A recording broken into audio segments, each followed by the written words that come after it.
All right, YouTube, what's up? It's your boy, GMMA here. I'm back with another one.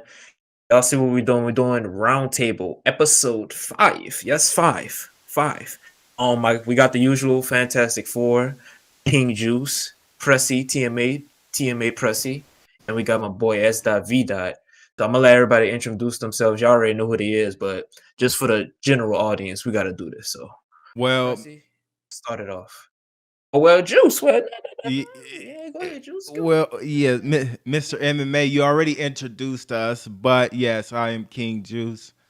I am your reigning eSports Boxing Club champion, and I know what you're thinking. The game's not out. How is that possible?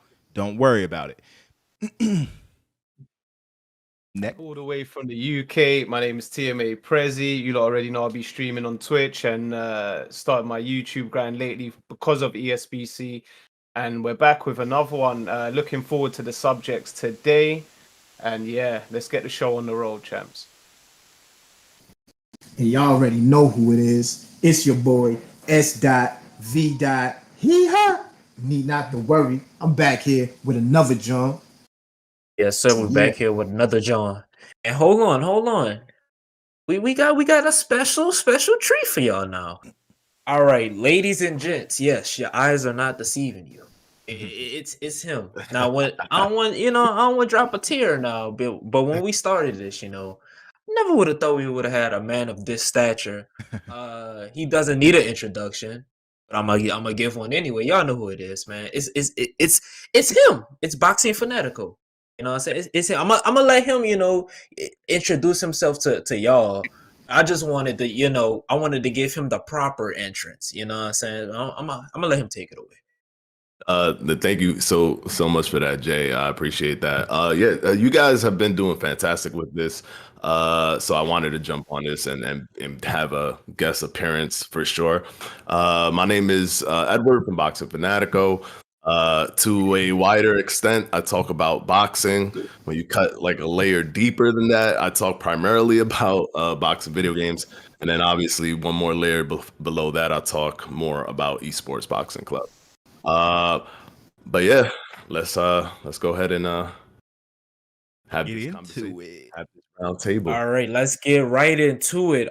Today we're gonna be talking about a whole lot of things: ESBC updates, boxing in general, ESBC in general. So let's just get right into it. The first thing that we're gonna jump into is not necessarily the update, but something very interesting that they said the other day.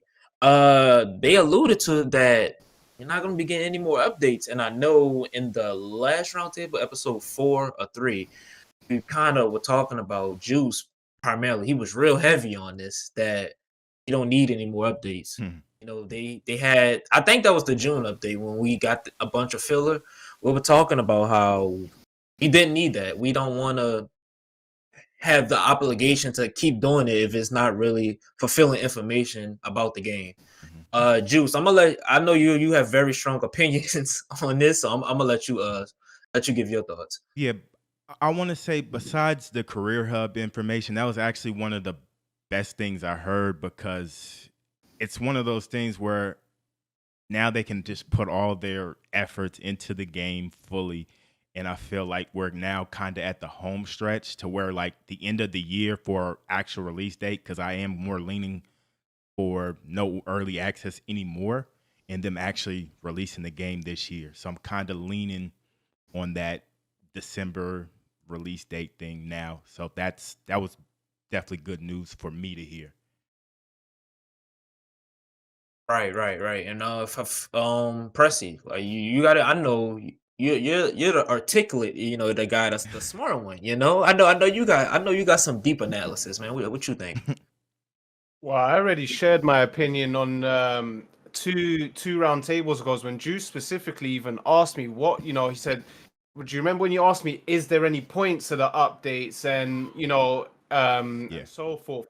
And I basically said in a nutshell, in some sort of form, no, because again, touching back on what you said, it's got to be something of substance. It's got to be getting closer to launch date, whether that's beta, whether that's full release. However, at the same time, it's cool. It was cool what they're doing with the little things like, oh, today we put a take 8 count in the game, and if you're rocked, it can take, you get that window to throw one big bomb and knock the other person out that's rocked.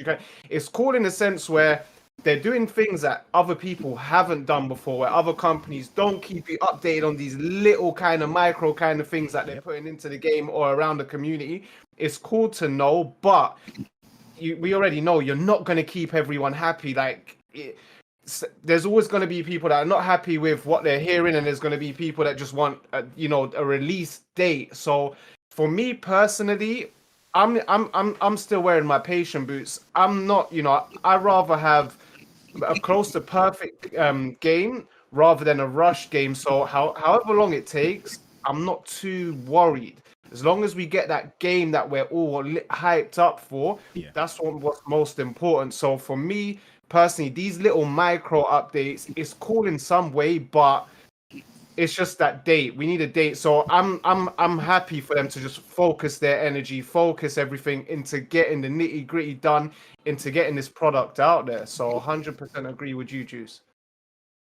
Yeah. Fanatico, I know you're real. I wouldn't say real heavy on it, but you're kind of like, you real deep into the ESBC game. Like, do you feel like the updates are unnecessary at this point now that they said they're not gonna be, saying we're not giving out any more false release dates or anything like that?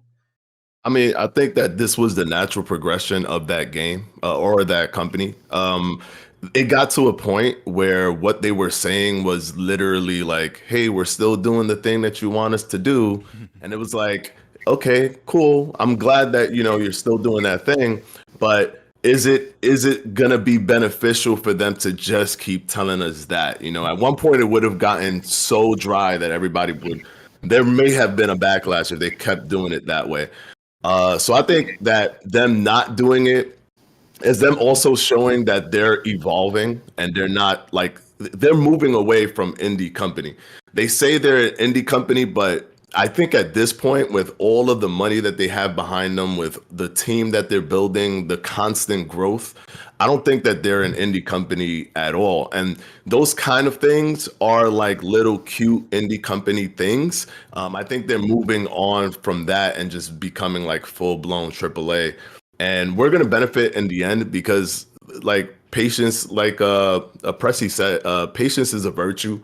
And if we wait for the best possible game, then we're going to get the best possible game. If we just push them to make just get it out. Cause I just want to fulfill my urge to play a boxing game.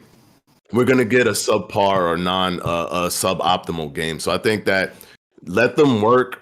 If they put the blinders on and just work and we don't hear anything from them, that's fine. If there's something of substance to tell us, then tell us. And I think that how they got everything going now with Rax, the global communications manager there, I think they're moving towards that. Like if there's something that's of substance, they're just going to drop it. They're not going to really tell us. They're not going to say anything. They're not going to prepare us.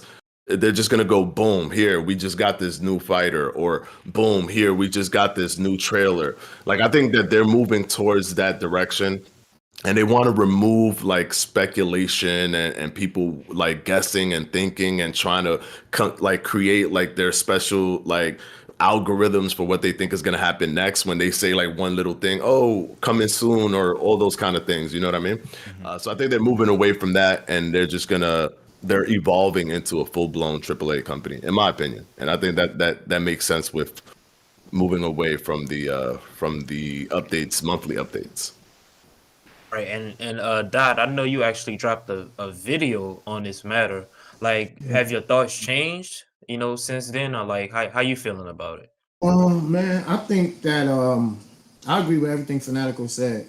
But as far as me, I think that this being the last update I think it was good that it happened, and I'm glad it happened. And I think that the last update was a lot juicier than a lot of us led on to be like, it wasn't much. But I thought they answered a lot of questions that soon as we saw the gameplay trailer, everybody had all of these questions. You feel me? So I feel like all the questions got answered. The punching, the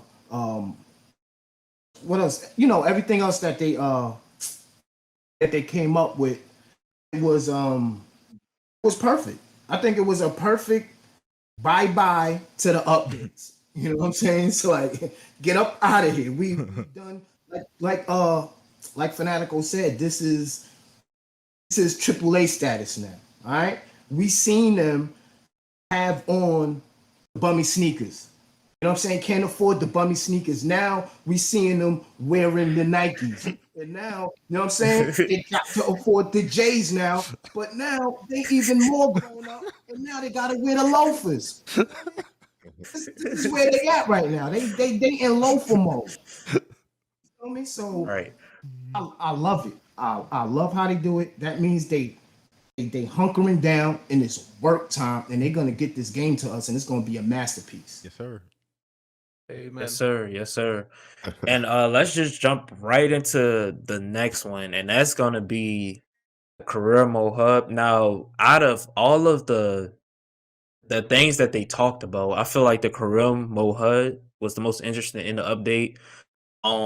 My personal thoughts on the career mode hub, they're talking about how you're gonna be able to train sort of like how in Fight Night Champion, not really the story mode, but like the training games, how you were able to hit the heavy bag, the double in bag, things like that. You're gonna be able to do things like that. You're gonna be able to change the equipment that you're using to train, the equipment that you're using in your corner, and things like that.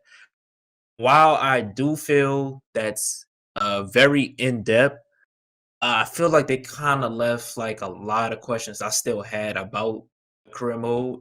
I was real heavy on the last one. I feel like there should be a switch stance stat.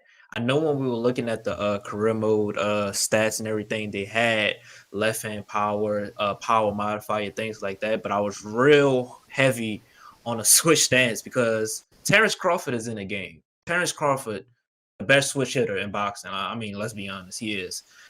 Switch stance really needs to be in this game because if if your right eye is messed up, you're in southpaw. You're gonna have to switch. Yeah, you're gonna have to wait. Yeah, you're gonna have to switch to orthodox, right? I'm already. Yeah, you get what I'm trying to say, though. I listen. You ain't gotta be perfect. You get what I'm trying to say. But I was really harping on that. I feel like that really should have been in there, but like a lot of questions for me still have not been answered. I feel like they're kind of like leading it on. They don't want to give too much away because they don't want to spoil some surprises. But I I know you're real deep in the the career mode thing. So like as far as the what they gave us in an update, like what do you think? Like did they lead us on too much, or does it sound like they're kind of they're hiding something? Like what you think? You asking me, right? Just Yeah, check. no, dot. Oh, dot. Oh, okay. Yeah, No. dot. Yeah. Say, ask me the question again. I'm sorry. I thought you was talking to Fanatico. I was just saying, like, what, like, nah, you good. Like, what do you think? Because you're like real deep, you're like real harping. Like, other than Poe, I probably say Dot, a Fanatical is probably like real deep in like the career mode. I'm really not. But like, Yeah, what are that's your me. thoughts, Dot, as far as like the update? Like, do you think they left a lot of stuff out, or like, are you Um, thinking they're like I feel, leaving stuff out to not spoil you anything? yeah, that's what I think right there. I think they're doing it in a systematic way. You know what I'm saying? So they have to spoon feed us the news. They can't lay their hand fully out like that. You know what I'm saying? So they gotta give us here and there. But if you go to their website, it says a lot in there. And I always go back to reference some things sometimes. So you know what I'm saying? Like they said the career mode, they're trying to um bring it to a level that will be new for the genre in career mode. So this tells me that they're trying to dive very, very deep into this career mode, which me, I'm a junkie for this. Like wanting to have control and see how in depth these guys are gonna go with this career mode. They got the story mode that they wanna incorporate some way into it. So I don't know if they're gonna have Olympics. how long you could stay an amateur, things that you're allowed to control. You could create a boxing trainer, you could create a promoter. It's like they're trying to do things that we've never seen in a career mode game. You know what I'm saying? We've been playing these games for a minute now. So Right. it's like I think this is about to be one of the deepest career modes that we've ever seen in a sports game. Yeah. Also because they're engaging with us directly, the fans. You know what I'm saying? We have never really experienced anything like this in the gaming community where we were this involved with a game.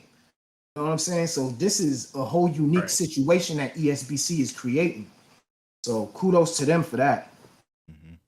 Right. And Fanatico, like now that it looks like people are starting to come around to the career mode because people like myself are real focused on the online play, but like recently, a lot of people are coming around. It's gonna be the same question for you, but do you think like the career mode can possibly be, I wouldn't say bigger, but just as popular as the online play?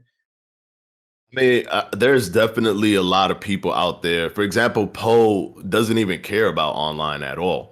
He only really cares about like the career stuff, the tendencies, the AI tendencies. That's big for him. So I think that there's always going to be a pool of people that care about the career mode and a pool of people that care about online competition. I'm kind of with you in terms of Well, I'm actually with you in terms of competitive play. That's my number one thing. So I'm really more excited about the online stuff. But I'm definitely excited about what they can do in the genre of career mode. When looking at the hub and just seeing Arturo Gatti walk around, it was interesting to see the things that were lying around. For example, the tires and stuff. And from my experience with these kind of games that allow you to interact with something over there and interact with something over here, they don't normally place things because they know that will feel kind of like they left it out if you can't interact with it. So are they going to have all of these unique type of training? Like you can do the hammer to the tires or flip the tires or do the little step stuff on the floor. I saw the wrecking ball punching bag all the way in the back. So I don't know how deep they're going to take it with that hub experience, but I think that they could fuse some of those elements into multiplayer.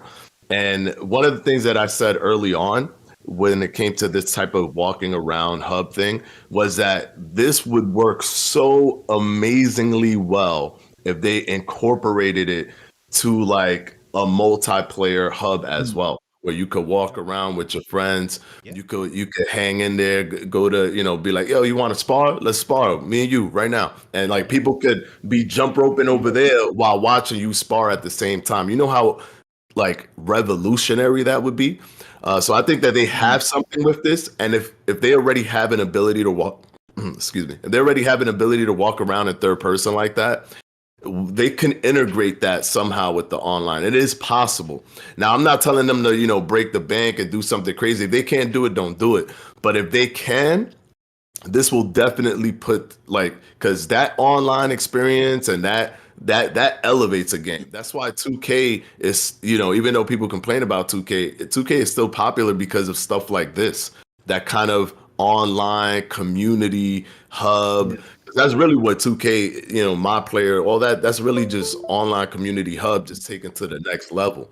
So I think that they have an opportunity to not have to make it so expansive, just contain it to the gym, allow maybe 6 people, whatever it is, that'll work for the servers and everything, and expand what they have on this career mode thing and apply that to an online career mode kind of thing where you have the ability to interact with your friends in that same hub. Preston, you got any general just thoughts on a career mode HUD? I really haven't heard you like speak about career mode too much. So like anything you like want to chip in? Yeah. Firstly, would you when you mentioned the switch and stat stance, I mean, I don't even think that's going to be something to worry about personally. I think 100%. Well, I'm hoping 100% that they are going to do something with the switch stance, whether that lowers your stats or even like Fight Night Champion used to do. Do you remember on OWC? Every attribute you put on your fighter was for each hand, each side kind of thing. So if you switch from lefty to righty, you're carrying, you know, your right hand attributes with you kind of thing. So whether they're going to do something similar to that where the attributes count for each kind of hand, which would probably make sense, or just your attributes dropping, taking a little hit when you switch stance, and maybe with the footwork as well, something, you know, your balance or your speed slows down. I believe that's something that they would and should implement in there. With career mode, my opinion is, I personally, and this is my personal, I don't even believe that they've actually, you know, finished putting, or like still this, I think they're still in development for that, as in deep, got a far way to go, and that's why there's only so much they have shown us or can show us. With all these things, like example Fanatico said with the, like, you know, in the go to the park with the 2K thing and bringing that into thing. I believe that's a cool concept and something that they should implement, and maybe something they might do, because I've seen a lot of people bring that up in their Discord as well with, oh, can we meet our friends in the gym for sparring kind of thing. And if they was to do that, I mean, that's pretty cool in the sense where you lot can actually learn a lot more. So instead of someone doing a share play and only one person being able to jump on your console, watch you lot, you've got like a whole 5 people, 6 people watching, get, you know, learning combinations from each other, game plans, learning all these hints and tricks. And I think that's a cool thing to actually put in the game. So I'm very strong with that one, and I hope that is something they implement. But yeah, my analysis on the career mode in general, I think there's still a lot to go in, other than all the game mechanics that they need to, I believe ain't even been implemented or coded into the game. Things like the clinch that we know is going to be there, things like the low blows and that we know is going to be in there. I genuinely believe that these things haven't actually been implemented within the game yet. Because one example would be, or one reason would be, we didn't even see that in the controls. When they showed us the latest gameplay footage, it wasn't even in the controls menu kind of thing. So that just tells me these are things they're going to still add into the game as time goes on. And yeah. Can I say Juice, something about the my fault? Can I say something about the switch stance? For the switch stance, I think that is one of those like real iffy kind of things, because you can make a stat for it, but that's like, if when you play a game and you switch stance, well, this happens to me. I do feel a little bit more uncomfortable on the other side than I do on my left side. Should we just give that, you know, freedom? Like, I know it'll remove it from the character, but should we just give that freedom to the player itself, like to the actual person controlling it, to get better at that skill of being on their right side as opposed to being on their left side when they're orthodox versus southpaw? That's one of those things, like, is iffy. Should there be a stat for that, or should there be something where the person just has to learn it themselves, or just has to get good at being on that side? Because I personally love being orthodox, and it's weird for me. And the character that I'm gonna main, which I know is no surprise to anybody, is Shakur Stevenson. And so I'm gonna have to literally constantly play on that side just to get it, like make it feel like it's on the back of my brain, just the same way it is when I'm orthodox. So I'm wondering, like, basically what my thing is, I don't know if I want it to be a stat or if I just want it to be player like experience and them figuring out how to be effective on the right side. That's just my take on it. On the switch. Yeah. Interesting. And That's pretty and interesting. I wanted to get into that switch stance too. With that, like, we probably didn't see a stat because maybe certain fighters just can't do it. If they don't switch in real life, maybe they won't let you switch in the game. But if they do have that stat, in there, I want to, like, because UFC, they have switch stance 80. Like, and me personally, I never understood that. Like, how is he getting nerfed in orthodox when he's a natural southpaw. So I would like to actually be able to see the nerf. And then I guess, the fighter, the player could determine, okay, well, this ain't worth it. If I want to use this character, I'm going to have to learn how to fight southpaw. So that just my little 2 cents on the Switch stance. And then with the career mode, yes, everything everyone has said, the online hub would just do so many good things. I didn't even think about like the whole sparring in the gym and then actually having people in the gym watching and learning. That's dope. And with the career, I think that update, they just wanted to talk about the hub. We still are going to get that career mode trailer, and I feel like that'll be a bit more juicy, and we'll learn more about the career mode.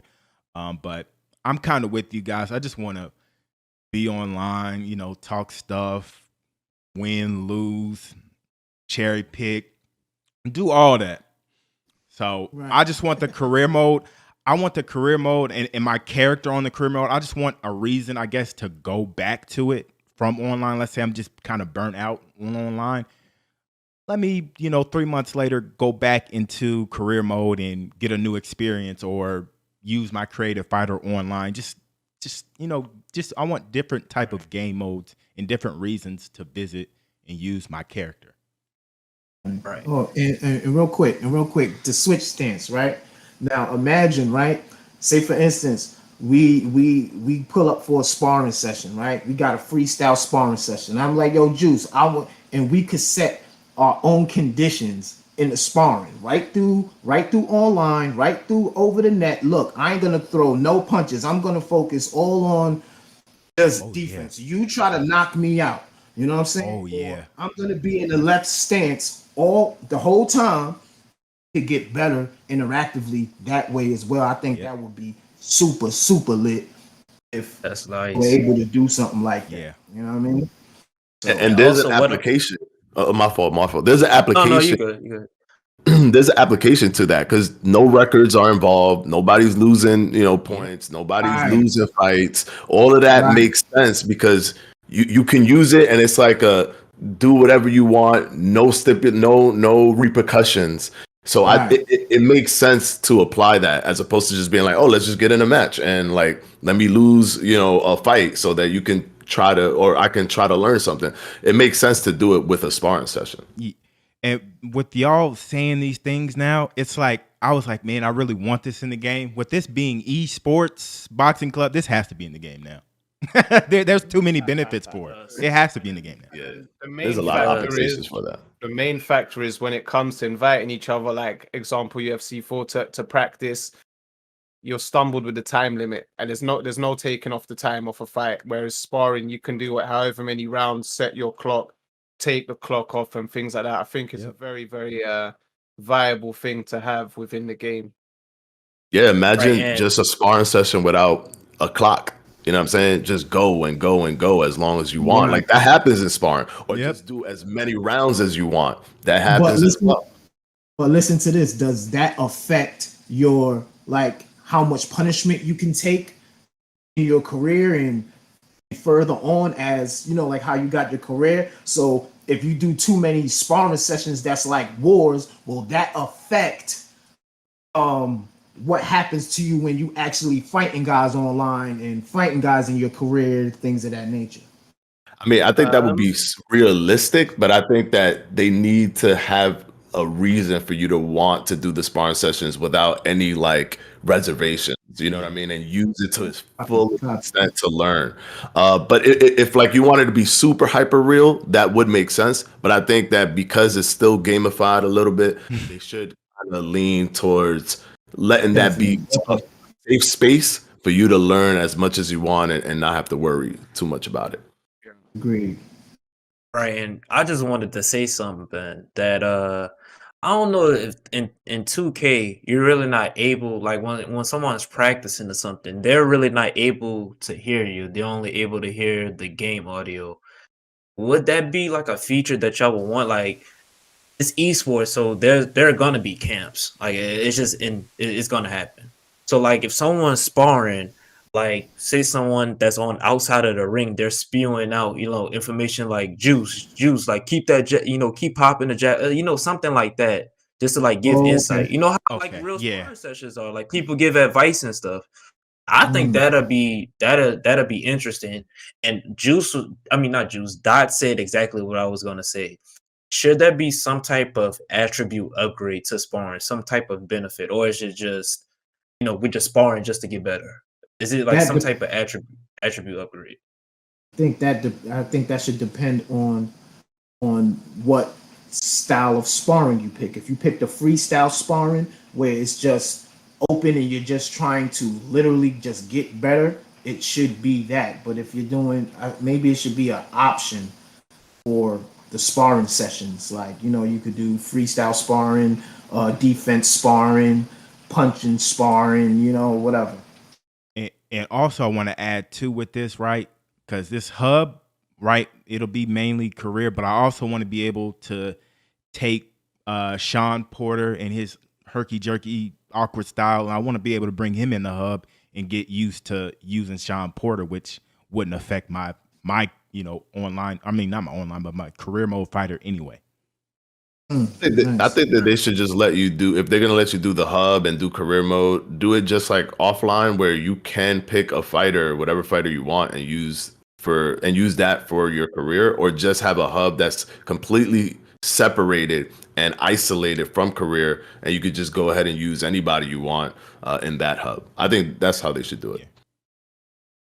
That's see, it's nice to hear everybody thoughts on career mode. It's just beautiful. It's beautiful. But let's get into this real small thing. It's not kind of a problem, but it's kind of like something that I do not want in a game. And we could talk about this other thing too. Camera angles and then like the shakiness and flashes. Camera angles, I feel like in my opinion, I do feel like there should be certain camera angles. You should be able to pick the style of camera angle you want. Some people like the field of view to be everything. They want to see the crowd, they want to see the ring, they want to see everything. Some people like it up close and personal. Some people like the broadcast style of camera angle. I feel like that's real interesting. But what I want to talk about, we can talk about the camera angles too, but what I want to harp on is the shakes and flashes, that type of thing. And Fanatical, I know you've been playing that fight night. Reason you've been playing it heavy. Yeah. In Fight Night Champion, there's sort of like a visual cue of when you counter, of when you have someone hurt. And we were talking about this in the last one. That should be really up to the player in a way to be able to read if someone's hurt. If you hit him with a good body shot and now he's wincing, you should be able to, see that. Not I shouldn't be able to have a flash on my screen that gives me the visual cue of, he's hurt. Yeah. What are your thoughts, not only on the camera angles, but like the visual cues and flashes as well? Well, I'm the type of person that I play optimally at all times. So I basically zoom it out. I take all flashes off and everything, but that's just for me to make sure that there's no distractions for myself and I could just focus at the task at hand.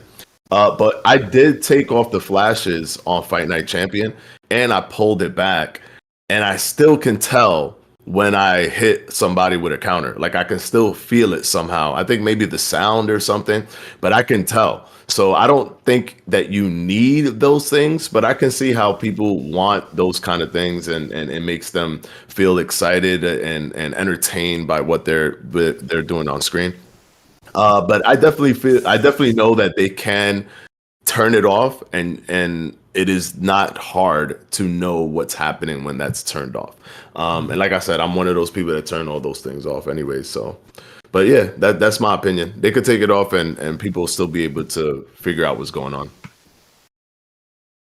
Juice, what's your thoughts on the whole camera angle thing? So with that, I agree with everything. Like in boxing, right? There's a lot of tough people, a lot of people that don't, that'll be hurt, and like us from the outside, we can't tell, but that person like in the ring can tell, whether they curl up from a body shot a little bit, they hear like a grunt from the body shot, or their legs straighten up, whatever. There's always going to be a visual cue in the ring that, I just landed a good shot. So I definitely feel like online in the ranked mode, that should definitely kind of just be a default. I'm just more so on that sim heavy instead of babying people. And also with the camera angle, me personally, and it's crazy. I replied to their tweet, ESBC's tweet. I want like it was an over the top thing. I was like a helicopter / like, you know, a high point of view, ETA. right? Yeah, a high point of view, something wacky, right? But like that was just me kind of one. I didn't think they would even notice it and read it, but they did, and it was like, yeah, just for like a challenge or something. So I want like a whole bunch of different wacky camera angles online. I'm not going to use those, but I could find some use for those in offline and make videos from it. Also with the whole flashes and things like that. Again, that would kind of maybe make it a little bit more cinematic, I guess, and more engaging for a viewer per se. And also Fanatico, I didn't know necessarily what to call that camera view, but in his video, the pay-per-view feel where it's zoomed out, and then once that bell rings, it just zooms in. That's the career mode default for me if that's in there, because that's just going to make the videos go wild. But yeah, I'm pretty much cool. I feel like all of us pretty much are more on the sim or online ranked mode, so we're probably all gonna say, yeah, turn them flashes off. So yeah. But Percy, what do you think? I totally agree. My main thing is as long as it's literally just visuals and nothing that has any impact on the gameplay or how the game kind of plays out, or the actual system and mechanics, I'm fine. There's definitely gonna hopefully be options there. Turn things off, leave this on, turn it off, and same with the camera angles. Bring it wider, bring it closer into the point where you can see the waist up, or you want to see from the feet, the whole ring kind of thing.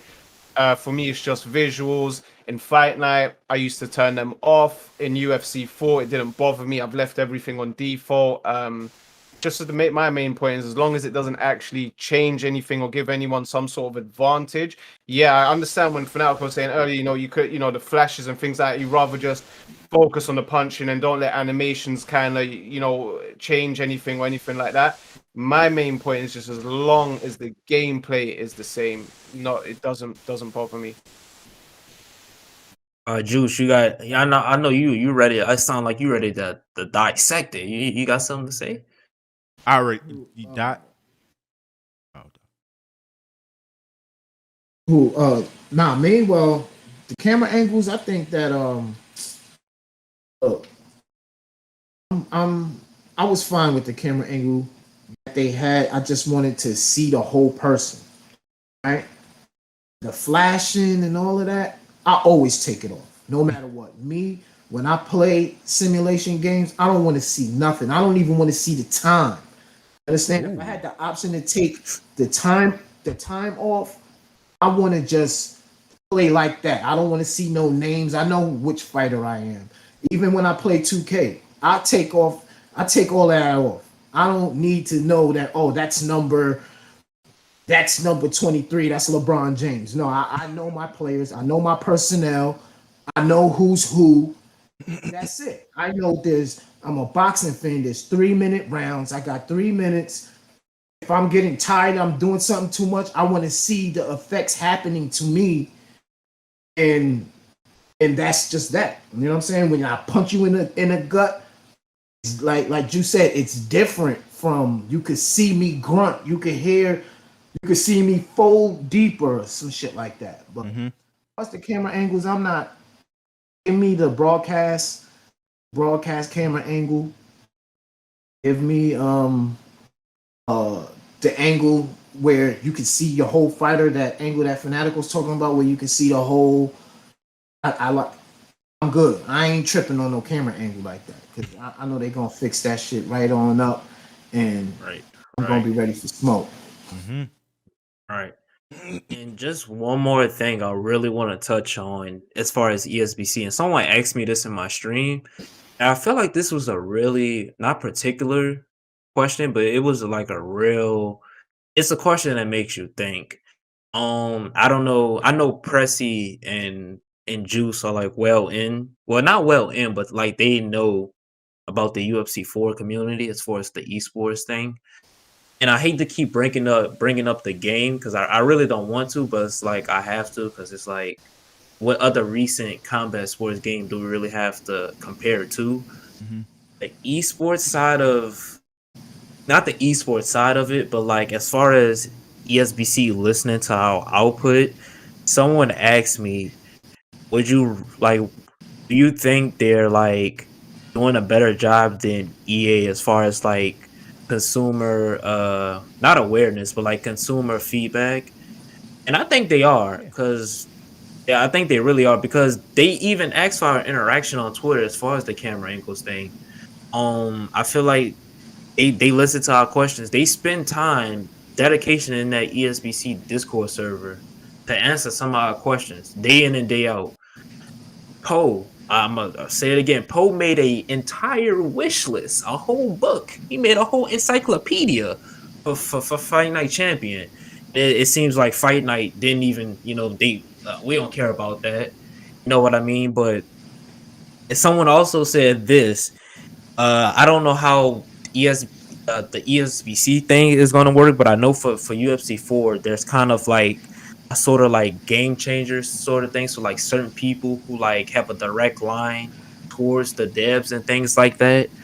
For ESBC, the way I've seen it play out for all of the EA games, I won't say I don't want it, but I feel like it's unnecessary to a certain extent because I feel like not to say like game changers don't have like they don't have like a priority over other people, but like I feel like the average player should also have sort of that same not communication, but sort of that same voice, because sometimes the game changers, the devs, they really don't listen to the average consumer because they may not play the game as much.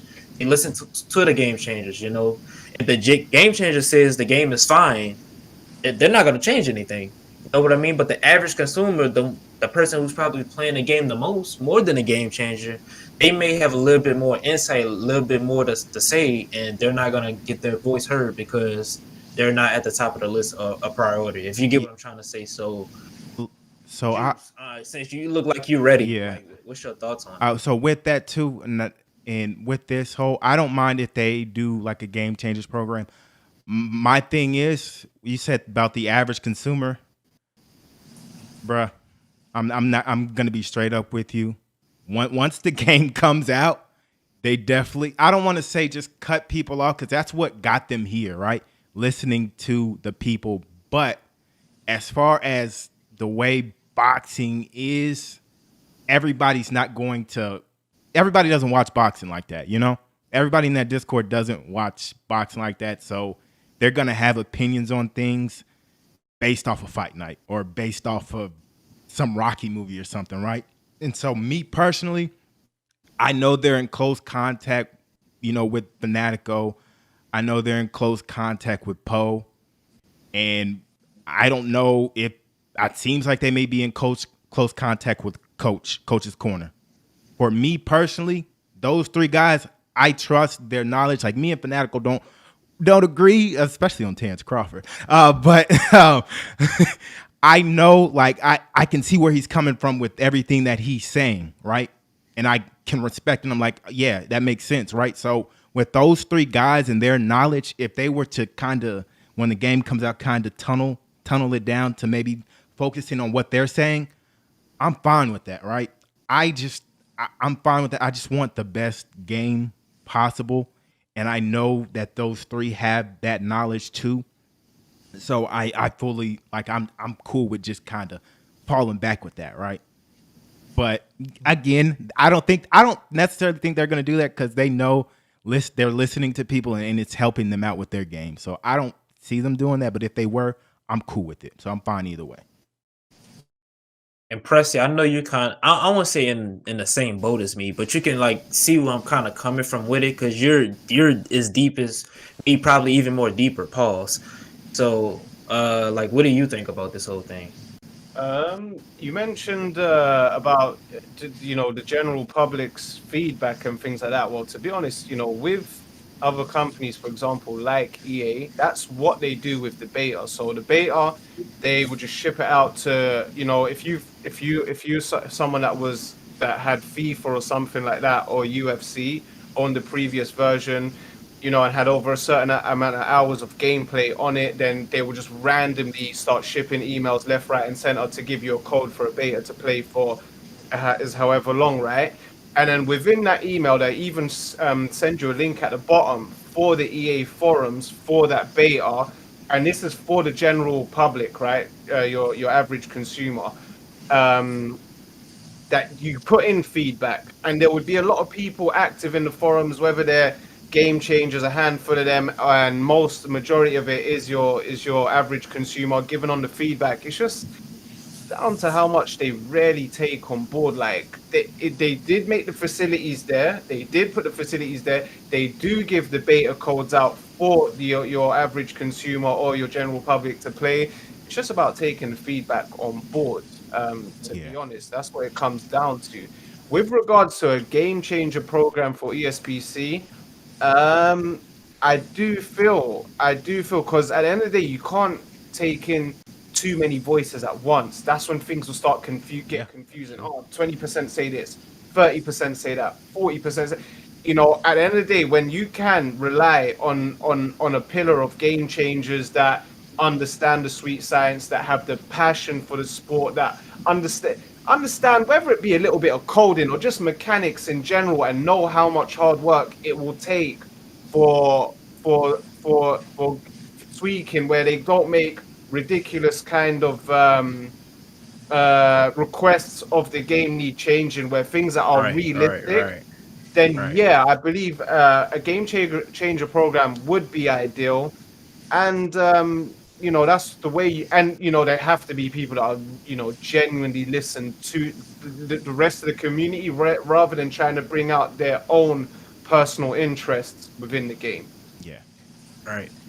Right, Dot, you just got any general just like thoughts on the whole game changer aspect of ESBC? I'm not too familiar with the game changing stuff. You know what I'm saying? I'm learning all of that with you guys. You know what I'm saying? Y'all the ones that's putting me on to all of this right here. You know what I'm saying? So I'm just listening right now. But far as EA doing a better job with their fans, and ESBC doing better than EA with their fans and all of that, I 100% agree, but I just don't think that ESBC is going to be able to keep this up this way. You know what I'm saying? As they get bigger. So I don't want people to be feeling butthurt when they stop hearing things and people stop talking to you as frequent. You know what I'm saying? You can't be like, oh, F them now. You know what I'm saying? Oh, because, you know what I'm saying? Yo, they ain't answer you like how, because they bread is getting up. Like I said before, they in their loafers now. You know what I'm saying? So it's business. It's about chicken. It's a lot of money on the line. People are investing and they're looking for a comeback. People ain't playing with their mills. You know what I mean? So, it's a serious thing. So we just need to fall back, listen to guys like Juice was saying, Fanatico, Coach's Corner. Those are my go-to channels when it came to anything about it. You know what I'm saying? So I'm comfortable like that as we get into the community as well. You know what I'm saying? I'm learning from all of you guys, new shit. You know what I'm saying? And vice versa. So I'm chilling. And Fanatico, as far as the game, if they approached you with that idea or something towards that stature, like what would be like your general, like just like overall mindset behind that? Well, I mean, just like Dot said, because I'm not into the MMA gaming community, so I never even knew about this game change. This is literally the first time I'm hearing about this, so I never knew about it at all. But now you kind of broke it down pretty well, Jay. So I think if I was ever approached with this, obviously, I would definitely be accepting to take that on. But for sure, it will be with taking in the community's input, and also communicating between whoever the other game changers are, to come to a decision. It would never be like something where I'll just use that as a way to make sure I get all my features in. It will definitely be something where I incorporate community feedback to my decision.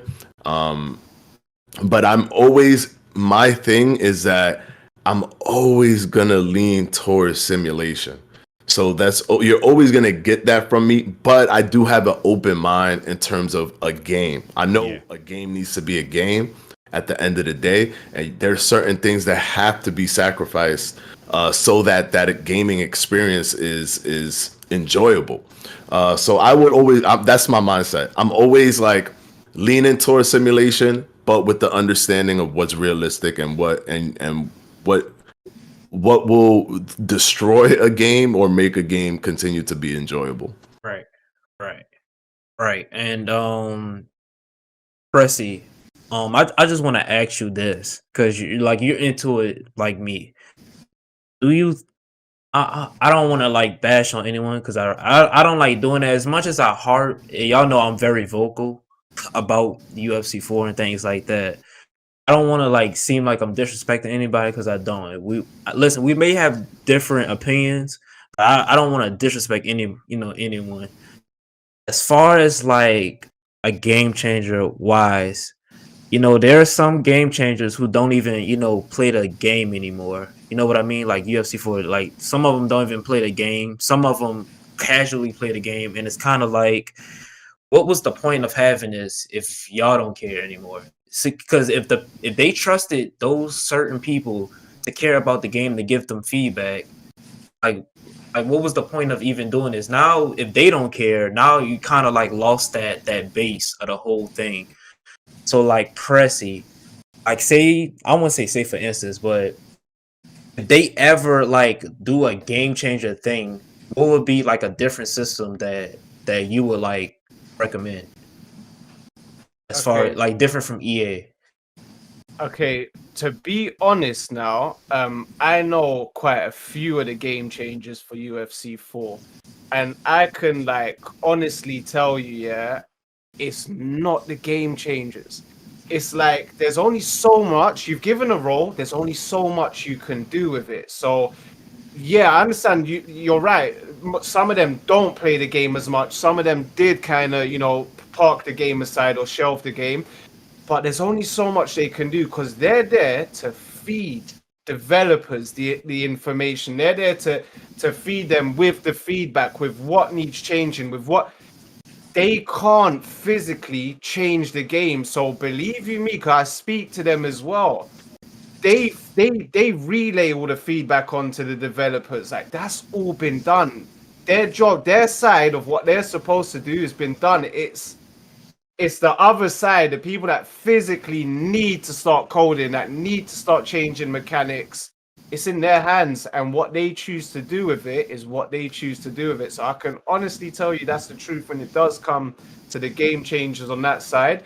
What could be done differently with putting game changers in esports boxing clubs is having the right developers. In a nutshell, is having the right developers, because we already spoke about having a good lineup, pillars of game changers, people that will take on board, put personal interests aside, like Fanatico said, make sacrifices for the better good of a good boxing game, making it fun and playable and clean for everyone, kind of thing, in a sense where it does take skill level to reach a certain ceiling in the game, and not just are pushing a certain amount of buttons in a certain order that will get you somewhere, kind of thing. We always want people to be rewarded for the skill gap, for implementing their thoughts and their IQ in games, which is something that we're lacking for a long time. And I want to touch on this back at the end when we're done with the subject. So there's something that I spoke about the other day. But yeah, with regards to your questions,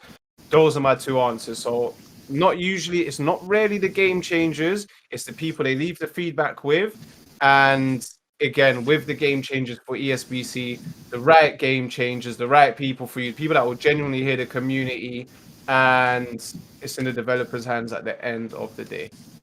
I did want to talk about, and this is for all of us. 'Cause I made a video on this the other day, and I think it can play a major factor in the game, because we've all talking about having fun, simulation as well, that Fanatico mentioned and Juice mentioned. That I think even Jay, I think us lot are very strong when it comes to simulation. So I want to ask you lot, right?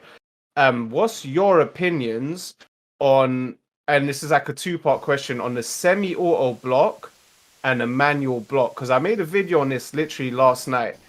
Do you lot believe? Excellent video, by the way. Appreciate you. Do you lot believe that the semi-auto block should have its pros and cons, and the manual block have its pros and cons, to give people a reason to use them? Now, my analysis on this was, and you lot can give me your opinions, right? I believe that if you're someone that has the option to go on online ranked and pick whatever block you want, then a pro for the auto block should be semi-auto block, right? If you block high, it should do what it says on Tim, block most of the shots coming high. If you block low, same thing, vice versa, right? However, I believe a con that they should add to this, and you lot let me know if you agree or not, is the fact that you're not using the manual block to use any lateral movement and things to catch shots or parry shots and things like that, is that you shouldn't get rewarded an extra window of frames to throw a swift counter and maybe deal more damage, as if you was to use the manual block, that would be your pro. So if I was to use the manual block and use the angles and catch shots, I would get an advantage over someone that uses the auto block to throw a counter or get that extra frame in to throw a swift counter that would deal you more damage. And with the con being for the manual block, is if I was to mistime something or go at the wrong angle, use with the auto block would deal me that extra damage for making a wrong move. Because I feel strongly about this. Why? Is if something like this is not implemented in the game, people be sitting there thinking, well, what the hell was the point to use the manual block? And it will just become irrelevant. What do you lot reckon? I literally voiced that concern. I saw your video, by the way. It was a really good video. I literally voiced that concern during the live commentary of the trailer being announced for the first time. And Aimbot was in there, one of the developers, for those who don't know. And I told him, I'm like, oh, so what happens when you do that manual blocking? And he's like, oh, nothing right now. So I was like, okay. But at that point I was like, if there is no reason for it to use it, there is no reason that anybody would pick it. Because if I can just, let me go up, and now all I have to think about is up and down, while somebody else has to think about left, right, up, middle, center, left, right, down. Like, why would I break my brain and go crazy against somebody who's able to just go up and down and only have to focus on that? But as time passed by and I kept looking at it, I feel like one good way to kind of tackle that is where, and I see what you're saying with the frames. That's a smart way to do it. I didn't even think about that. But I'm thinking that if you do the up down block, you don't get guaranteed defense. You get like semi guaranteed defense. You're using the semi system, you get semi guaranteed. So by that I mean you have an 80% chance maybe of blocking certain things. Like the AI can 80% like maybe go this way and block some stuff, but some things are going to get through because you don't have that full control, and that person's just going to do whatever they want on an 80% clip. I think that's kind of good. When you're manual, you have full control. So if you read that guy well, you're going to be like bat and move out the way. You're going to know what that person is doing. If he's one dimensional and he's just throwing whatever. And the beauty of this is straight right spammers might exist against somebody who's doing that 80% thing, because they'll get through 20% of the time. But to somebody who's like, oh, you want a straight right spam, I got you, and then they're just blocking that side, you already know, like, nah, I already know this dude is a spammer. I already have this side down packed or whatever. So or this side, whatever. And so basically I think that's another way to tackle it, if you don't want to give any type of like frames or any kind of differences there, you should make it where it's semi protects you. It doesn't fully protect you, but you get the the relaxation of just having to think about going up and down. You just also have the discomfort of knowing that there's 20% chance that somebody could get through and do some damage. I think that's kind of where I would maybe kind of move towards. Yeah. But there definitely needs to be, sorry, Juice, there definitely needs to be a difference 100% between manual and semi-automatic, because if there isn't, no one, I'm telling you, no one will pick manual. Me included, because I ain't trying to go, I'm trying to be number one in the world. I'm trying to be top 10 at least, something like that. You know, I'm trying to be competitive. So I'm automatic disadvantage, yeah. I'm exactly. It becomes an automatic disadvantage. So I'm not gonna do it. I'm gonna just pick automatic and just deal with it because, like, hey, listen, it's the most optimal thing, and I have to be competitive. So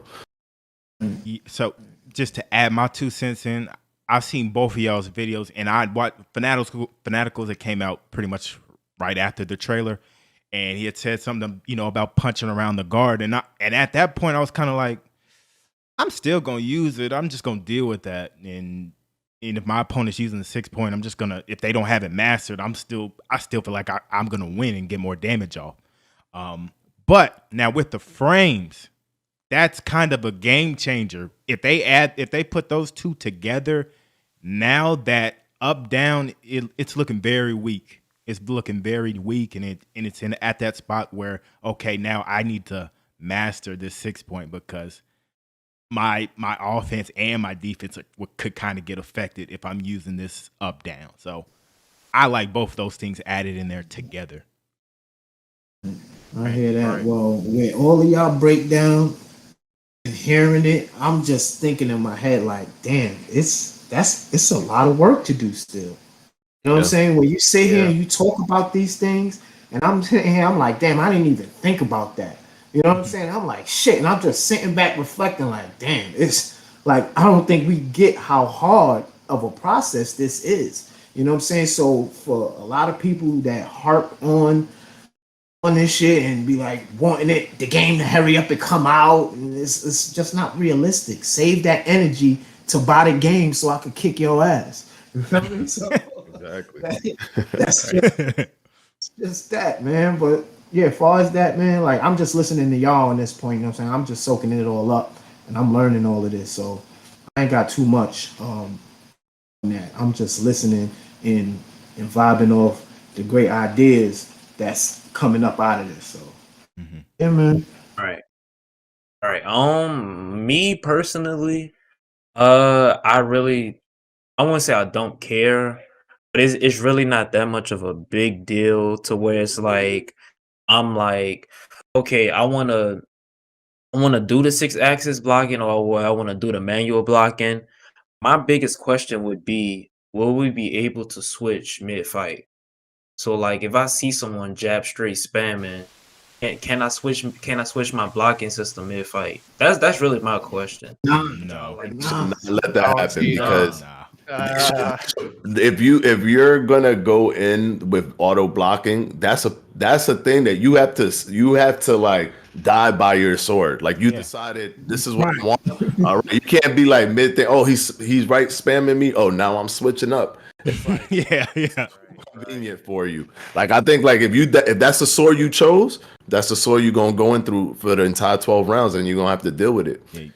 It'll move people more to be more simulation and decide, well, there's pros that I want from that manual blocking, so I'm gonna bite the bullet and just learn it. I think it's a way to force people to actually become good at the manual blocking system if they don't allow you to switch mid-fight. Yeah, you can't change your cornerman mid-fight. You can't change your fighter mid-fight. You chose your game plan. Rock with it. Otherwise, you're gonna have everyone taking a bloody 8 count and just pausing the game, switching the settings. Yeah. I mean, let's just get right into it. Last night, oh man, kind of disappointed. Pacquiao and you guys. Now we gotta give a round of applause because I thought, Juice thought, Everybody thought that they was gonna get that fight to Pac. I even said, I promise you, Yep. that fight goes to a decision. It's going to Pac. And Yep. I'm gonna give the judges a round of applause because every judge scorecard was realistic. Everybody had you guys winning, and I can respect that. Now, Pac, my guy, Pac, I love you, man. I love you, but get your gloves. Just take them for me. And just hang them on the back of your door. Just please do that for me. You guys, I'm not gonna lie. He surprised me. He that jab that he was throwing out there. My goodness, that thing was beautiful. Man, Oh, that my thing The was double like a jab. piston. Man, that thing was Oh beautiful. And my you can God. see that was the game because Pacquiao's the faster inside. You know, he likes to get inside. He's a smaller fighter. You can see that you guys and his team was like, Pac, nah, bro, we ain't doing that today. You did that to Keith Thurman. I ain't Keith Thurman. I'm gonna use this jab, and man, it was just a beautiful fight. Pac did kind of come on stronger in the later rounds, but I felt he made it a fight. I'm gonna say that he did make it a fight, but I felt like you No, he did guys, it, he man. kind of No, he like, did it. I think Manny Pacquiao in that fight, like, there's a few things that could be said for Manny. Like, his legs definitely didn't look like Manny legs. Like, he normally in and out, in and out, in and out. Yep. He didn't have that. He tried to do it, but it looked wonky. Like, he would throw punch the air. Like, he was looking real wonky. But I do think that Ugas also exposed Manny even further because that looping right hook, Manny had zero for it. And I kept thinking, well, Manny should at least lean forward when he's defending, when he's in the full guard. But he wasn't doing that because his hands kind of stay a little bit to the front of his face. And Ugas was like, okay, if you don't change, I'm gonna just whap all night.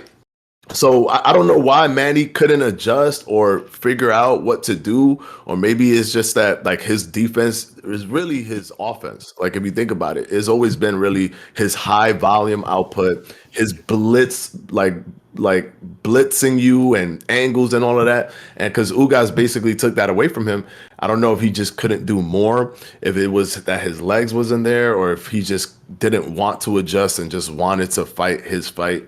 I don't know what it was, but kudos, like you said, Jay, to the judges because damn, I really thought they were gonna rob my man Ugas. What? And yo, the fact that they didn't, that was beautiful. And and if a lot of people sometimes don't give Ugas a lot of credit, his fight with Sean Porter was not too different from Errol Spence versus Sean Porter. It was kind of like in that range. You know what I mean? It was kind of that type of fight. Errol got the nod, Ugas didn't, but it was one of those kind of fights. So Ugas is definitely a threat, and I would love to see him fight Terrence Crawford next. I don't know why people keep saying he should fight Errol Spence when Errol Spence got a torn retina. He should just go straight to Terrence Crawford if he's ready. Absolutely. With that, man, Ugas, he it's crazy. Nobody like it's just crazy. It's Manny Pacquiao. So whoever he's in there with, that's not like Errol Spence or Terrence Crawford, we're just not gonna give them their credit. Realistically, yeah, Ugas could have won. We could have been saying Ugas can win this fight, but I don't feel like that was just a general average that like he was going in there winning that fight.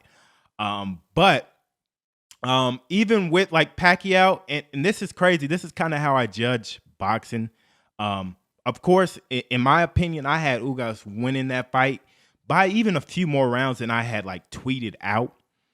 But with boxing, if there's an A-side guy, and let's say like Ugas, he had some efficient rounds where he, was efficient with his punches and landing the big shots. But Pacquiao kind of at the end of the round had some little pit-pat shots. I'm like, Ugas, and Ugas isn't throwing back too. So I'm like, oh man, that's a throw-up round. Because I'm just so used to boxing not getting things right. But just to see that scorecard, all three of them be kind of just like, yeah, Ugas got this by 4 to 5 rounds. So that was great. And Pac, man, like that right hand, that right hook that he was throwing, it's one of those things, man. Even though all of them didn't land, the way that those punches had Manny like literally moving, I was just like, oh my God. And Ugas, man, he's a big dude. And this is I'm not Earl's from my state, so I support him. But Ugas versus Earl's a fight. Now, Ugas versus Crawford, I think Crawford could mop him. When Manny was a little bit more active, he was landing, but it just wasn't affecting Ugas, right? Crawford is going to be a different story. While I think Earl is more kind of flat-footed and, I don't know, more textbook, I guess, in a way, I feel like those two are just kind of going to meet in the middle and kind of duke it out. I feel like Crawford's going to do a lot of hitting and not get hit versus somebody like Ugas. So I'm cool with either way, Crawford or Spence, but man, I really wanted either one of those two to kind of put Pacquiao away, and I feel like Pac knows he's done. That was the heartbreak for me. I'd rather have Errol Spence doing that or Terrence Crawford than it being Right. Yeah. Right. All right. Because we all know, even though I'm saying it's gonna be a fight, we all are probably gonna say Earl and Crawford beat him. So the crown was passed to the wrong guy. Exactly. Give it to I want to give this shit something serious real quick. The judges, right? We have to put fucking star on these judges, right? We got to talk about this shit because boxing has a serious problem with. Did you hear that commentary? How they tried to sway the people? Did you hear that disgusting display of? It was horrible.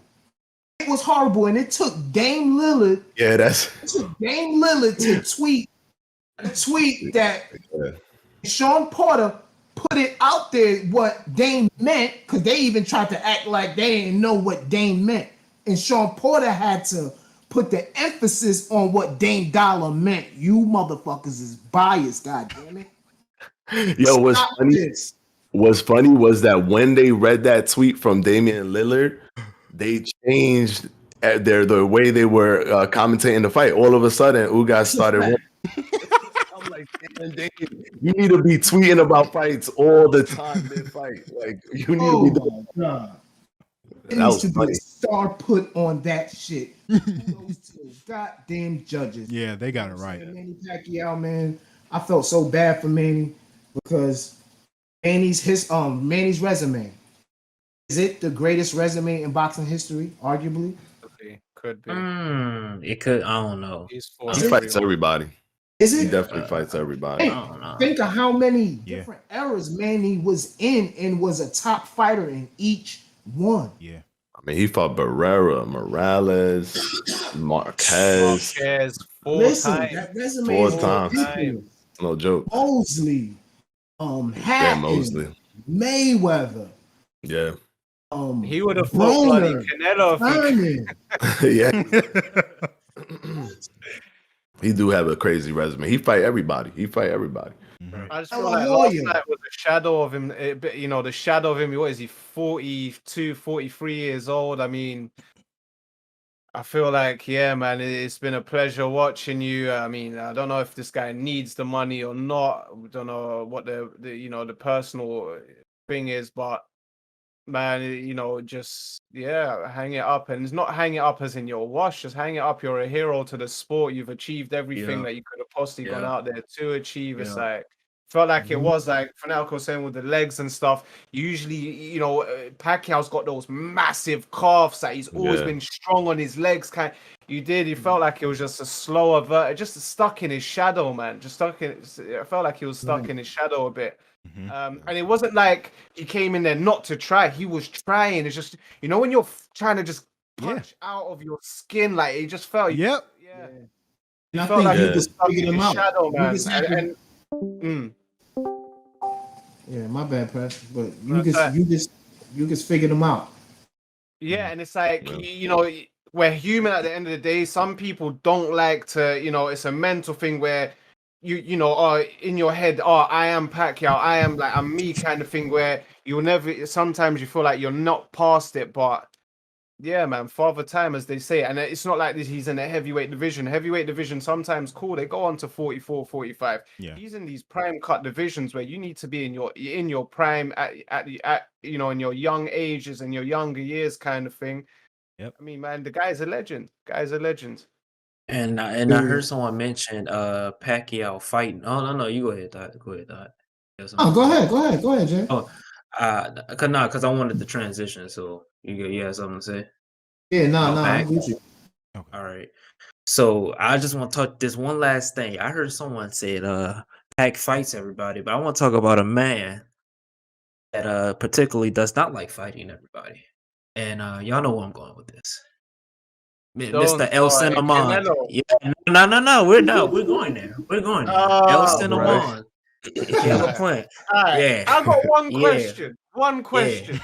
Yeah. All right, listen up, yeah. Cause now Canelo was in a lose-lose situation, right? Yeah. You say he's ducking Caleb, okay? Right? But now he's fighting him. I bet you Canelo gonna whoop his ass and be like, but these were the demands. It's like he's lit. Canelo is in a lose-lose situation with you, and I know you're gonna say that. After he whoops on Caleb, it's like you're still not gonna give him credit. I don't know. Wait, Jay, you think? Wait, Jay. You think that Canelo's gonna lose to Caleb Plant? That's your thing. Yeah. That's my thing. Yeah, Caleb Plant about the yeah. Say that. Listen. I would say that Caleb Plant is definitely going to be like one of his toughest fights since the Gennady Golovkin fight. I would say that, but is Canelo going to lose? I'm not going to say that. No, I think Canelo's going to beat him. See, this is my thing. A lot of y'all like to forget that Amir Khan was whipping that ass, and then in that Canelo fight, he was winning. His ass. He was winning. Till he wasn't. He's knocked out. When you're fighting someone, you know you're gonna catch. And here's a perfect example: Triple G versus Kell Brook. See these guys? When Canelo's fighting Khan, he's not thinking about winning on rounds, right? He knows true. Khan can't hurt him. I'm gonna walk through this guy. All right, I'll lose a few rounds to him, then I'll just put him out cold like he did. That is true. Same with Triple G and Kell. You know, when you got that opponent, Triple G they're not going in there to win rounds. They're in there to go put on a show and get their guy out in spectacular That is fashion. true. And you could probably argue like, Kell Brook won round one, round two. Then my man just took his eye from him and it was time to quit. It was time to just put the towel in. It was the same with Canelo and Khan. Canelo ain't going in there to win a 12-round fight or win on points. He was just looking to walk through the guy. And if you look at the fight back, he was trying to catch him with that right hand from the first bell. So he was just him walking, putting the game plan out there, getting this guy out, going home, getting paid. Yep. See, that's the thing, Pressy. See, Caleb Plant, he's an intelligent boxer. He ain't BJS. He's not at the same weight classes. Khan ain't at that weight. So I'm saying, I know. Canelo's going to come in and do that against Caleb. Right. But see, this is my thing. Oh, I want to get paid the same money if Caleb Plant drops out. Oh, wait, I don't want to listen. Stop being Canelo. Stop being a bitch, man. Listen, the man has agreed to every stipulation that you have asked for. Then he talking about going fighting off Bivol. Listen, let's be completely honest here. And listen, I'm not discrediting Canelo's skill, but let's be honest. Let's be real honest with ourselves. Bivol is working Canelo. And like I'm gonna keep it a bill. He's working. Like y'all, listen. All right, listen. Canelo the benefit of the doubt until proven otherwise, because Canelo is a beast, man. He's beating like top. He's in there. He has a crazy resume too, and he's beating top dogs like even like a Sergey Kovalev. And Sergey Kovalev is a monster. I mean, he stopped him, dude, in the ring, and he destroyed him. So to me, I think Canelo. I feel like Canelo has earned the right to be a beast until proven otherwise. In my opinion, is he my favorite fighter? No, but like if we look at his division right now, the top 5 people in the world, Caleb Plant is actually not even number 2. He's number 5. Number 2 is Daniel Jacobs, and then number 3 is Billy Joe Saunders. And Canelo already dealt with them. You know what I mean? So it's one of those things to me that when it comes to Canelo Alvarez, he's always gonna have that, like, you got to prove to me that you can beat Canelo. And I think Caleb has tools. You know what I mean? He has tools because he's defensive and he's smart and he's slick. And Canelo has shown problems with that in the past. But I thought Billy Joe Saunders was going to give him some work too. And look what Canelo did to him. So I don't know. I think, to me, if I was a betting man on this, I would definitely give the nod to Canelo against Caleb Plant. But check this out, right? Check this out. Canelo mentally defeats fighters before he even gets in the. Listen, you don't understand how far back Canelo beats guys. Okay, before he beats you with the judges, he beats you with the conditions, he beats you with the money, he beats you with the shit talking, because everybody's gonna back Canelo. Whatever Canelo says is gonna be more popular than what you had to say. You know what I'm saying? So he's beating you down. You're gonna be the underdog. You know what I'm saying? So you're defeated. He might weight drain you. You know what I'm saying? So but he the A side. He the A side.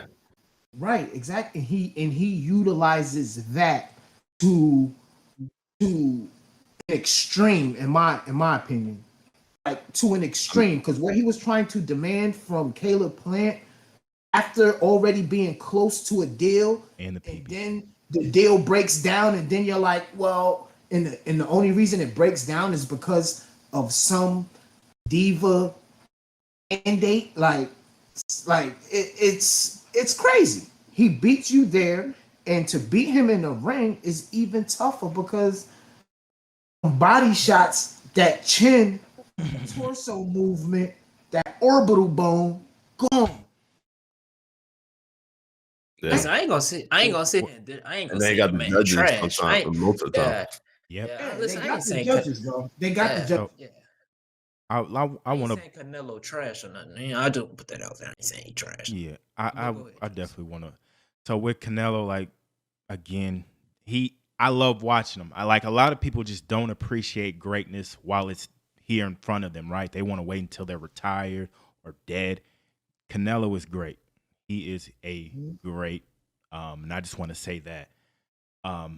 But I kind of turned the switch with this whole Caleb Plant thing, because those contract stipulations towards the end, if Canelo gets hurt or sick or something, Caleb has to wait while Canelo can have his fight, get paid the same. That, who's besides Team Canelo, who's agreeing to something like that? That's outrageous. It's a tactic. That's not, bro. Was Floyd doing any, like, I don't even, that's, I've never heard of nothing like that. Not like that. I've never heard of.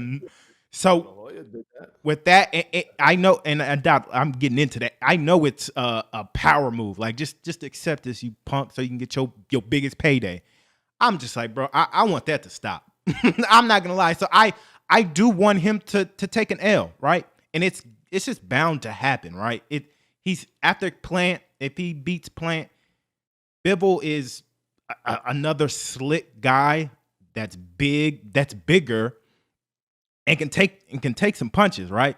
And then we got that other Russian monster. So it's bound to happen. And he's always fighting. He's always in the gym. It's bound to happen. He's going to catch an L. And I just wanted to kind of come sooner rather than later.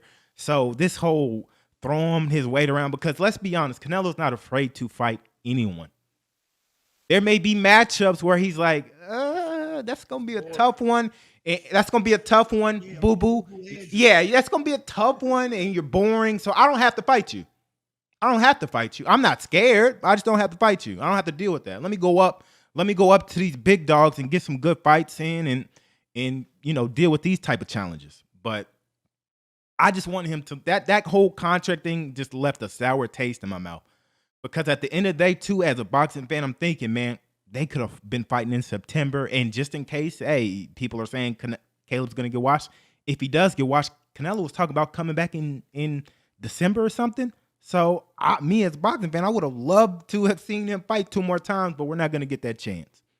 So it just left the overall bad taste in my mouth. So That's my little 2 cents on it. Listen. You know what I'm saying? Yeah, listen. Dot know how I feel about Caleb playing. He said it came with a lot of conditions. You know what I'm saying? It came with a lot of conditions. Listen, I know I know Caleb don't got the power. You know what I'm saying? I know he don't got it, and I know Canelo's like, bruh, you ain't got no power. Your power is my grandma hit harder than you. You know what I'm saying? I know that's what he's thinking. You know, but Caleb, he got the defense, he got the IQ, the slick movement. You know what I'm saying? The footwork. You know, listen, I think he got the tools, you know, and I think he does. he listen, he have to win this so it don't make him look like a bitch. Cause I'm gonna be honest with you, he looking like a does. real he look like a bitch right now. I'm does I'm have keeping a tools. buck. He have to win this for his sake, cause he looking like Canelo just punked him. Cause Canelo went up talking about he was gonna fight Bivol, and what Caleb Plant was at? Sitting and waiting. He knew Caleb Plant was not gonna fight nobody else but Canelo. He wasn't taking him Yeah, in the but wasn't fight. this when Showtime were making silly demands of trying to get him on a free fight contract deal or something like that? Exactly. When, you know, at the end of the day, people put spanners in the work, and I believe Showtime tried to capitalize on something where they tried to make get him to fight like a free fight deal, whether that was like trilogy with him or whoever. It's like they tried to capitalize on keeping Canelo underneath their wing for as long as they could. Whereas this guy just wants to fight. He wants to be his own free agent and fight who he wants when he wants. Yeah, Yeah. definitely. But nah, Listen, you right, Timmy. I mean, Jay. Caleb has the tools, but it's gonna determine how disciplined he is going to have to be. Very disciplined every single Second round. of Because the round. of that lack of power that he cannot hurt Canelo. Or maybe he has enough power to make Canelo respect him. We don't know. You know what I'm saying? So he has the tools, but I just don't think that he's gonna be able to I don't think he's gonna be able to be that disciplined for 12 rounds without making any significant mistakes. Because that's all it's gonna take is 1 or 2 mistakes and it's over for him. yeah, All it's that's gonna true. take. He's I ain't a got nothing to body say about shot that, bro. away from destruction. Yeah, it's gonna be an uphill battle for Caleb Plant because the rounds can't even be close because then it's gonna swing Yep. to Canelo. So Exactly. he's literally climbing a mountain to beat Canelo. So that's what I'm saying. The safest bet is to say Canelo's gonna win. But if Caleb Plant pulls it off, and I think he has the ability to, like, he has a better chance than the recent guys that fought Canelo to do it. But if he pulls it off, is like that's a monumental feat because of everything that he has to, the mountain that he has to climb to pull it off. Yep. Yeah. Listen, Caleb, if you're watching, please do this for me because I've talked the whole storm. Now, listen, bro. I'll put you up on this pedestal. If you lose this fight, man, I'm telling you right now, I might have to delete some accounts. You know, I might have to delete my Twitter because I've been listening. backtracking. Please. No backtracking. Win this fight, please. For me, Caleb, for me, win this fight. All right, that's all I'm gonna say. But anyone, any overall thoughts, suggestions, comments, anything in general about anything? None. Do you know what? Me, I hope Errol pulls back. I hope Errol pulls through, man. Cause these injuries and that, they're career threatening, man. Yep. And I thought this guy wasn't gonna come back after that crash as well. And then hearing about his eye, which is something he had a problem with after that accident, I believe, and Bob Arum kind of touched on it. Man, all the best to the guy. I hope, sometimes you see his interviews, like, I don't know, man, you hear him slur his words kind of thing. It's a bit worrying. So hopefully he does have a full recovery and bounce back and things like that, man. Pressy, that's the Dallas in him. He talks like that. I feel like he never used to slur his words like that, man. It's like the only thing I'll say, like, his eyes are like droopy now, but like, yeah, he's always talk like that. So, but for me, no overall thoughts really. I love doing this one. Boxing Fanatical, thank you. Edward, my man, thank you for doing this. And yeah, I'm good. I'm cool. Uh, Yeah, yeah, man. I just want to say, uh, everybody. I just want to thank everybody, man, especially Fanatico, man. It's been a pleasure. I've been following you for a minute now, seeing your videos. Very Yeah. articulate, very smart, man. And Thank you. I respect it. And everybody here, I appreciate y'all. Thank you for allowing me to do this. Yeah, man. That's it, man. Round table. You know, we lit here. you know, Same, just gotta repeat that, man. Touch up on that as well. Absolute pleasure. Looking forward to the many more roundtables ahead. And as we get those in, we're all gonna hopefully grow together as content creators, as a roundtable group. And for the people watching, you know, with every episode that goes ahead, hopefully you're gonna see something new, you know, more polished up within all the episodes, and Yeah. a lot of new things to come down the line as well. We've already got things in the pipeline, so we're looking forward to showing you that as we proceed. Appreciate for watching. y'all listen. I'm not gonna say I'm starstruck, but it's kind of a surreal feeling, you know. When I approached everybody with this, I did not expect to be sitting in the good graces of Mr. Boxing Fanatical. You know, when people ask me, "How did you come up with this idea?" I tell them every time. It just came like it's just one of those things that just came to me, you know. Try not to, you know, drop a tear. I said it earlier. I'm trying to. Oh shit! No. Oh, hold on now. Hold on. All right, there we go. Listen, I'm gonna try not to drop a tear or nothing, but man, everybody here, bro, just the fact that y'all said F, not really necessarily F the sub comp, but necessarily said this dude is smaller than me, but I see like Yeah. this is a real cool idea. I see like this is just chill vibes for y'all to just like come on, especially Fanatico. Just because bro, Fanatico, I watch all your videos. I don't mean to sound like Thank one of you. those dudes, but I watch all your videos, man. No, I appreciate it. Listen, I'll just keep it a buck, man. Listen, for him to just say, I love this idea. I want to be a part of it, bro. It honestly means a lot, bro. Because Yeah. I wasn't expecting this. And like Presti said, bro, I just want all of us to grow, bro. I want everybody to eat, man. Like real talk, bro. I want everybody to eat.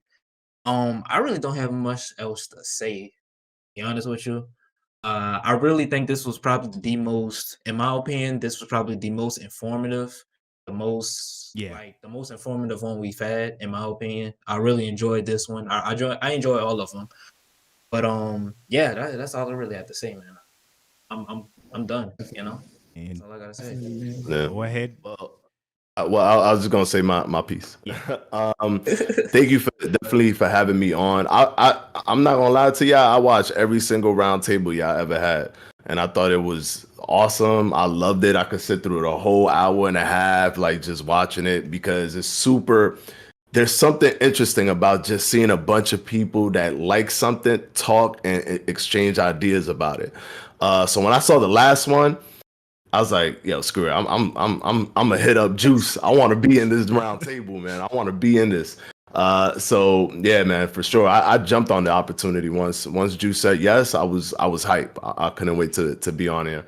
But definitely like the ideas, like Pressie's ideas for blocking, like that's when you thinking outside the box. You're thinking 4 or 5 steps ahead. You're not just thinking of the surface level stuff that a lot of people when they're looking at this game sometimes think about, like, oh, how do you, what if, you know, how they're gonna look when they're moving around and all that. Like there's more to think about, and when we bring up these conversations, we bring those things to light. So I'm happy that I'm here, and I'm glad that we had this conversation. I think that this roundtable was really, really informative. Definitely. We appreciate you too, man. Thank you. That's not. That's for sure. Listen, everybody didn't say their piece. Until next time, boys. We have Jay and Next Manny. Joe. We out. Next, John. See y'all later, man. Peace. all right.